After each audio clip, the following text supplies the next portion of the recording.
പരിപാടിയൊക്കെ തുടങ്ങിയപ്പോ ഞങ്ങളാണ് തുറക്കം തൊട്ട് അവസാനം വരെ കണ്ടു നിർത്തിയത്. സാന്ത്വനം എല്ലാം കണ്ടതിന് ശേഷം ഞങ്ങള് എല്ലാ സീരിയലും കാണുന്നയാ. രഞ്ജിത്തിന്റെ സീരിയലാണ് വാനമ്പാടി, ഒരു ഭാര്യ ഭർത്താവിന്റെ. ഞങ്ങളെല്ലാം തുടക്കം തൊട്ട് അവസാനം കാണുന്നത്. ഞങ്ങള് വീട്ടമ്മമാരാണ്. ഞങ്ങൾ എല്ലാ സീരിയലും കാണും. പക്ഷെ നമുക്കൊന്ന് കാണിക്കാൻ കൊണ്ടുവന്നൊന്ന് കാണണം ഞങ്ങൾക്ക് ഞങ്ങളുടെ ആഗ്രഹം. അതാണ്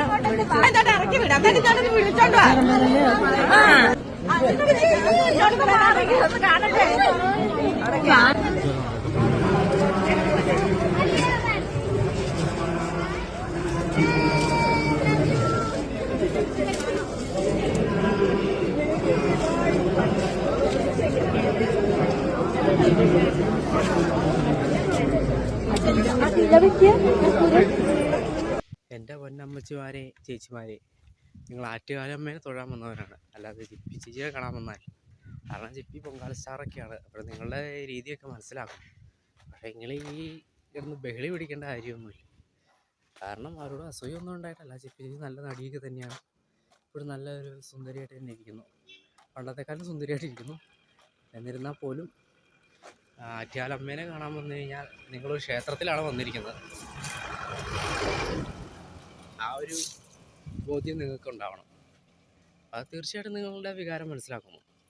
തീർച്ചയായിട്ടും ഇവരുടെ അത് കണ്ടപ്പോൾ ഇപ്പോഴത്തെ കിടന്ന് കുറേ ഫാൻസുകാർ കിടന്ന് കാണിക്കണേ കാലം നല്ലതായിട്ട് കാണിക്കുന്നതിനേക്കാളും വെച്ച് നോക്കുമ്പോൾ എത്രയോ ഭേദമൊക്കെ തന്നെയാണ്. അത് അടി വന്ന് ഇപ്പോൾ ഒന്ന് കാണട്ടെ. ആ അമ്മച്ചിയുടെ മുഖത്തൊക്കെ ഭയങ്കര നിഷ്കളങ്കതയൊക്കെ കണ്ടു. അപ്പോൾ തീർച്ചയായിട്ടും നിങ്ങളൊരു ക്ഷേത്രത്തിൽ പോവുകയാണെങ്കിൽ ആ ക്ഷേത്ര മര്യാദകളൊക്കെ പാലിക്കാം.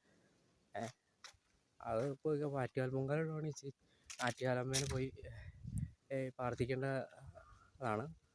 പക്ഷെ എന്നിരുന്നാൽ പോലും നിങ്ങളുടെയൊക്കെ മനസ്സിലാ നിഷ്കളങ്കത കണ്ടു കഴിഞ്ഞപ്പോൾ അതൊരു പോരായ്മയായിട്ട് എനിക്ക് വലിയ കാര്യമായിട്ട് തോന്നിയില്ല.